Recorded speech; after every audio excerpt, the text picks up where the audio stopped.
Você sabe como funcionam os testes para a Covid-19? Veja aqui no vídeo as diferenças e a importância deles para o combate ao coronavírus.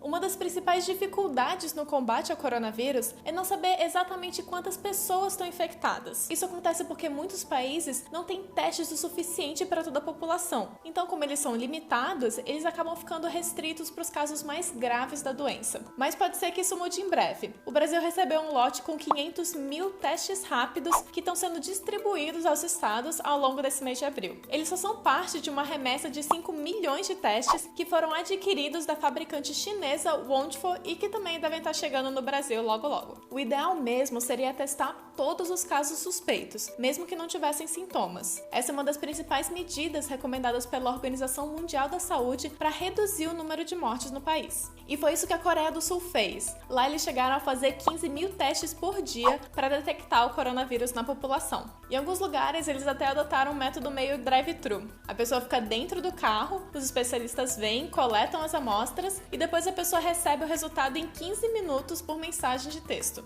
Inicialmente, esses testes que estão chegando no Brasil vão ser prioridade dos profissionais da saúde e de outros trabalhadores que estejam mais expostos, como policiais, bombeiros e guardas civis que apresentem sintomas. A ideia é que esses serviços essenciais continuem funcionando. Um funcionário faz o teste, se der negativo, ele pode continuar trabalhando e se der positivo, ele fica em isolamento para evitar espalhar o vírus. Atualmente, o Brasil usa o teste molecular nos casos mais graves, que chama RT-PCR.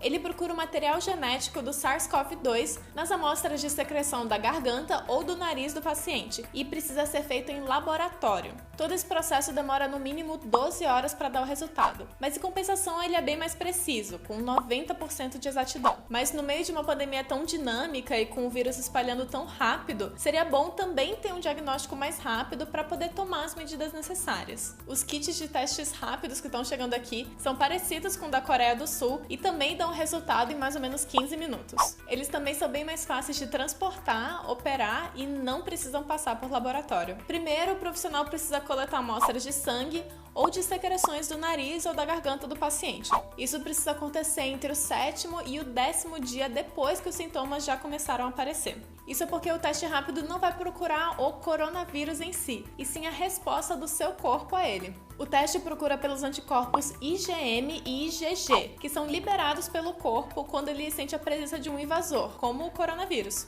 Então vamos supor que você pegue uma gripe, mas não sabe se ela foi causada pelo coronavírus ou algum outro vírus mais comum, tipo influenza. Depois de uma semana que você começou a ter os sintomas, faz o teste e aí sim descobre qual é a origem da gripe. Lembrando que se você apresentar os sintomas, mesmo sem saber se é a Covid, é muito importante se isolar para evitar transmitir o vírus. Os testes rápidos são para as pessoas que apresentam sintomas leves ou moderados, enquanto os casos mais graves continuam sendo testados por aquele método molecular que eu mencionei antes. Esses dois tipos de testes são importantes porque eles se complementam e dão uma dimensão maior do coronavírus no país. A desvantagem do teste rápido é que ele precisa detectar uma quantidade mínima de anticorpos para dizer se é coronavírus. O IgM é o anticorpo produzido no pico da infecção, enquanto o IgG aparece já depois que ela deu uma melhorada. Se o teste rápido não encontrar esses anticorpos, então ele dá negativo para o coronavírus. Por isso que o teste não é recomendado para quem está com sintomas muito leves ou ainda está no início da doença, porque o corpo ainda não teve tempo de produzir a resposta imunológica.